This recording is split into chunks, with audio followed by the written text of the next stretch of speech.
Perkenalkan, kami dari kelompok 3. Di sini kami akan menjelaskan sifat-sifat gelombang mekanik, yaitu ada refleksi, refraksi, interferensi, difraksi, dispersi, dan polarisasi. Sebelumnya, nama saya adalah Muhammad Adi Zariansyah. Saya Dimas Arya Pandega. Saya Udira Nuran Fitra. Saya Sakila Zarin. Saya Renata Subukti. Perkenalkan, nama saya Mutiara Syamanur. Di sini saya akan menjelaskan tentang pemantulan gelombang. Pengertian pemantulan gelombang adalah peristiwa kembalinya gelombang saat mengenai suatu penghalang.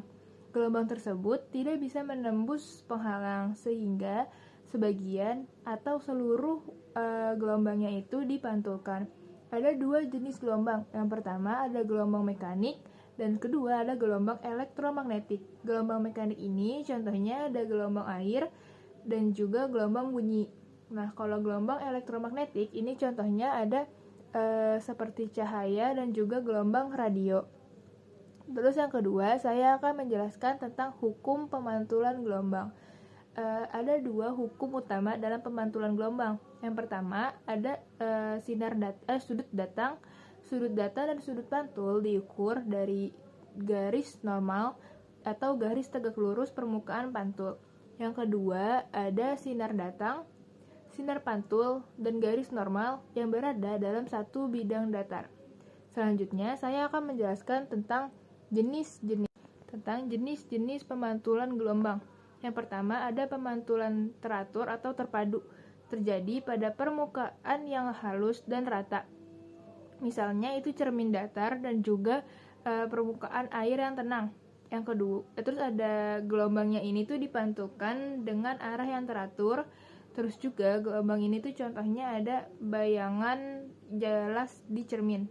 Terus yang kedua, ada pemantulan tidak teratur atau difusi, terjadi pada permukaan yang kasar atau tidak rata. Misalnya itu kayak dinding, kertas, batu.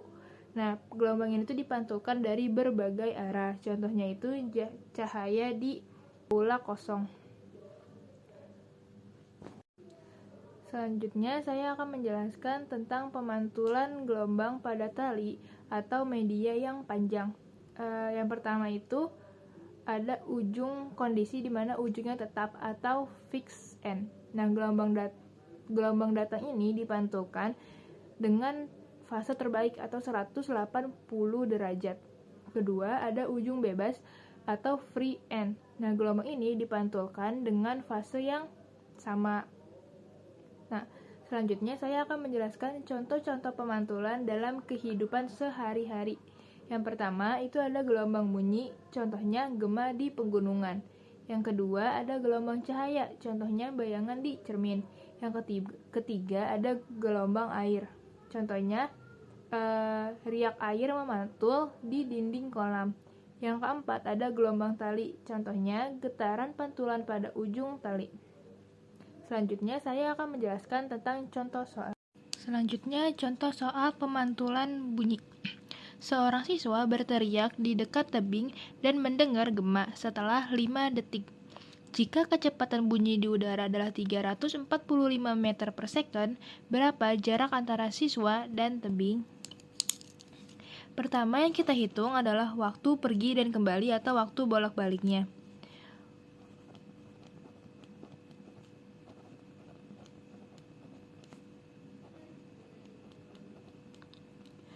Waktu bolak-balik, nah kan waktunya itu pertama 5 detik.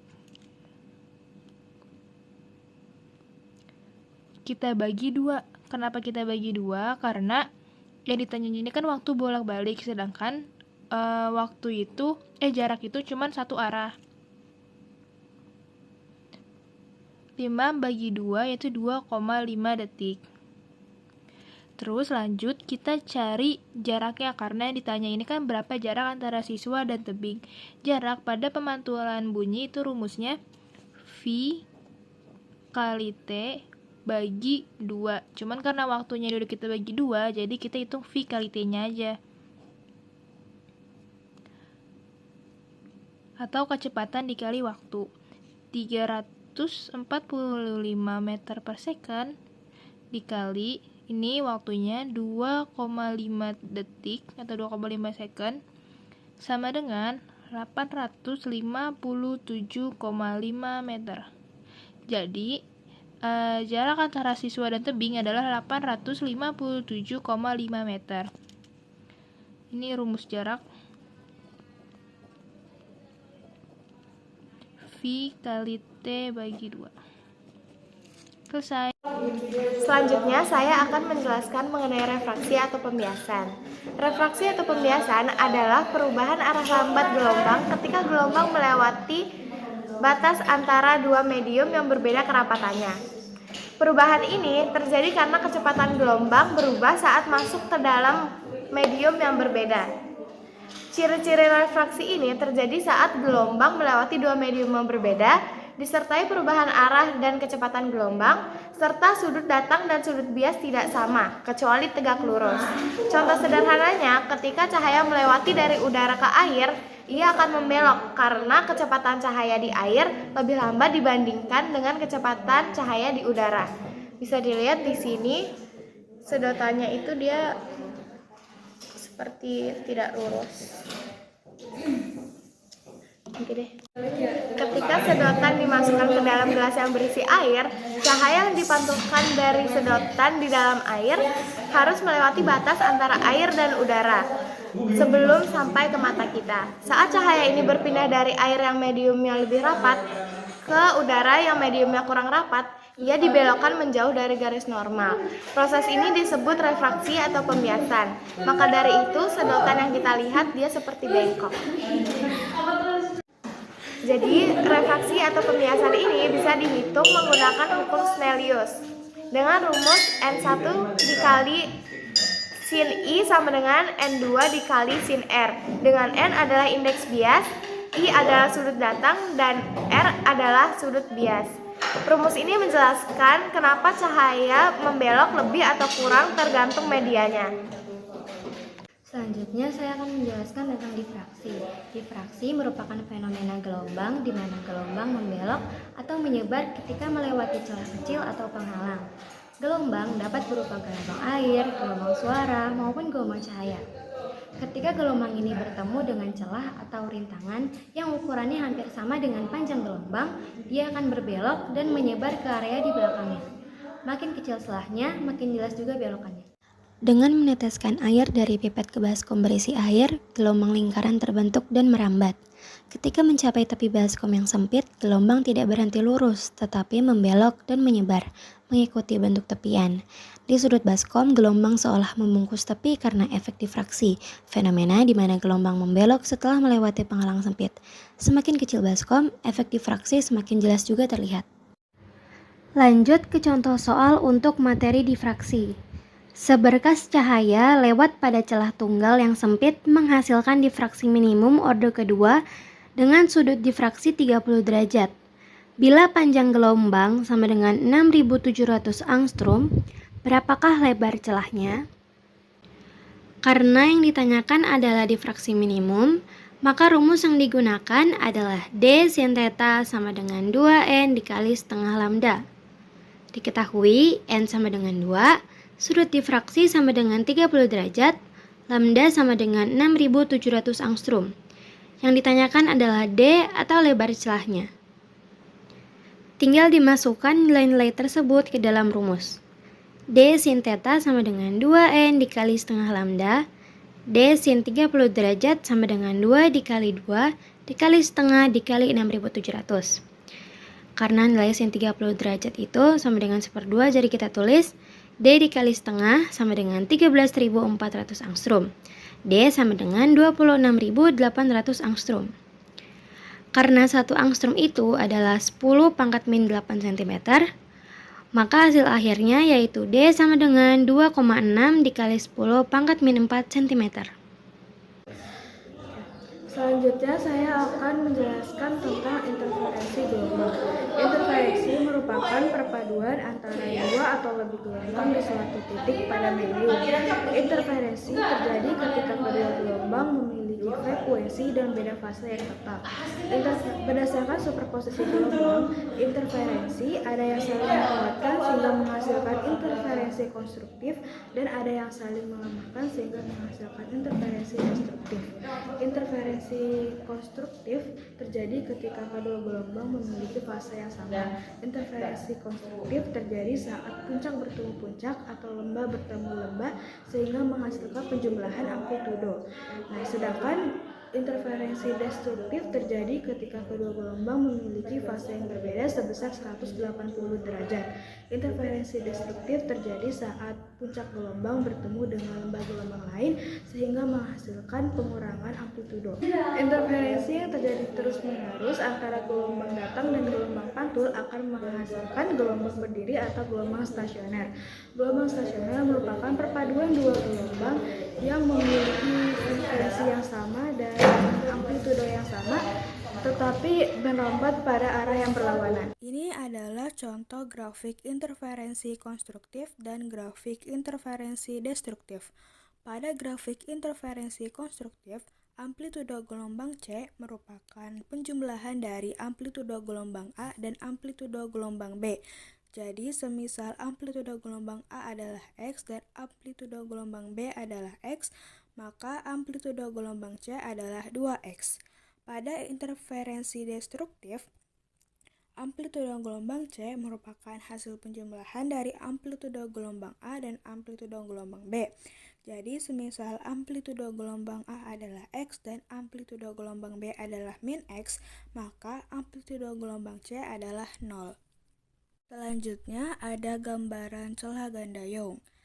Jika dilihat pada gambar, sinar 1 dan sinar 2 dipisahkan oleh jarak. Untuk mencapai titik P, sinar 2 harus menempuh lintasan yang lebih panjang daripada sinar 1. Di sini terbentuk suatu sudut antara sinar ke layar. Beda lintasan berpengaruh terhadap fase dan juga interferensi cahaya karena perbedaan fase antar gelombang akan menghasilkan kelipatan genap atau ganjil yang akan menentukan jenis interferensi itu sendiri. Jadi, bisa disimpulkan rumus beda lintasannya yaitu R1 dikurang R2 sama dengan D sin theta. Interferensi konstruktif dan interferensi destruktif akan menghasilkan dua pola yang berbeda. Yang pertama, interferensi konstruktif akan menghasilkan pola terang dengan rumus D sin theta sama dengan M dikali lambda atau D dikali P per L sama dengan M dikali lambda. Yang kedua, rumus interferensi destruktif yang menghasilkan pola genap yaitu D sin theta sama dengan buka kurung M dikurang setengah tutup kurung dikali lambda atau D dikali P per L sama dengan dalam kurung M dikurang setengah dikali lambda. Dengan keterangan D sama dengan jarak antar celah, M sama dengan orde interferensi ke, lambda sama dengan panjang gelombang, P sama dengan jarak antara dua garis terang atau gelap, L sama dengan jarak antara celah ke layar.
sini saya akan menjelaskan tentang polarisasi. Jadi, polarisasi adalah penyerapan sebagian arah getaran dari gelombang ketika melalui medium tertentu. Nah, polarisasi hanya dapat terjadi pada gelombang transversal, yaitu gelombang yang arah getaran tegak lurus dengan arah lambatnya. Itu artinya polarisasi tidak dapat terjadi pada gelombang longitudinal. Polarisasi dapat terjadi karena pemantulan, pembiasan, bias kembar, absorpsi selektif, dan peristiwa bidang getar.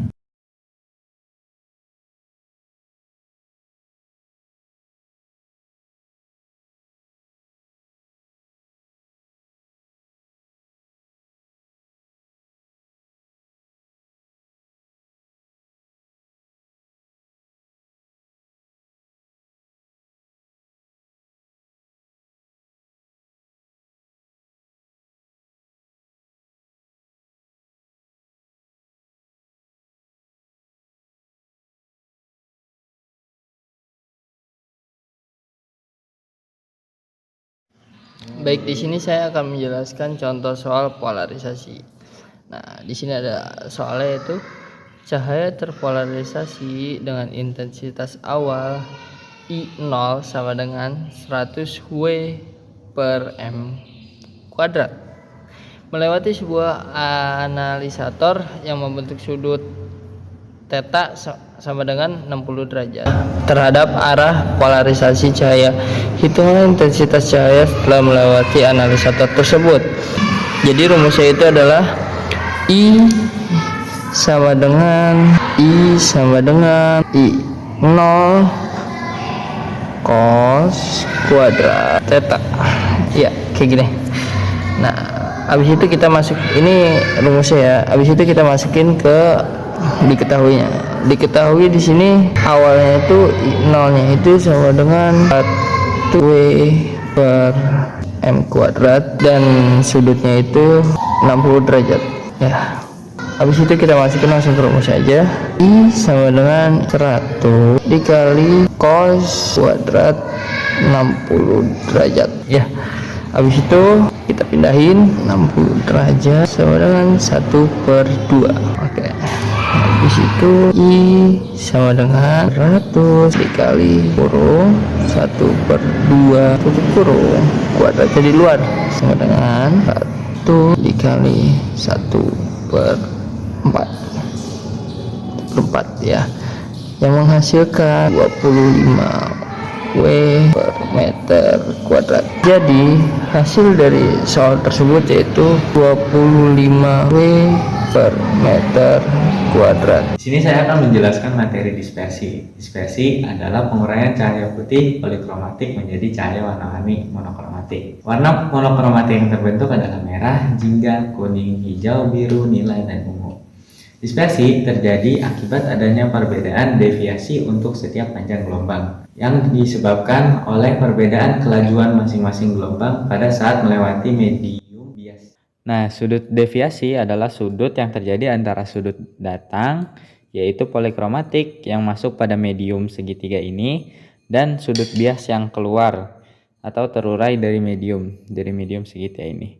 Nah, sehingga dia menciptakan nih sudut deviasi yang seperti ini. Di sini sudut deviasi merah lebih kecil daripada sudut deviasi warna ungu. Di sini saya menjelaskan soal dispersi. Soalnya itu seberkas sinar datang pada prisma dengan sudut pembias 70 derajat, jika indeks bias sinar merah adalah 8/5 dan indeks bias sinar ungu adalah 24/7, tentukan besarnya sudut dispersi.